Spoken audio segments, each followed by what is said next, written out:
Hi everyone! Once again, my name is Kaitlyn and I'm the AmeriCorps member for Outagamie County Public Health. Now that it's June and summer is fast approaching, I want to do a short demo on how to make 100% fresh fruit popsicles.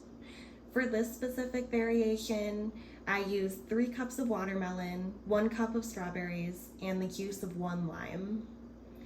One thing I really like about making fresh popsicles during the summer is there's really no right or wrong way to create them. It all depends on what's in season at the time, what your family enjoys, or what you already have in your fridge. Once you've decided which fruits you'd like to use, put them all in a blender cup. If yours is small like mine, that's perfectly okay. You'll just want to blend it a few different times then. So after you screw on the top, you want to puree it until it's smooth.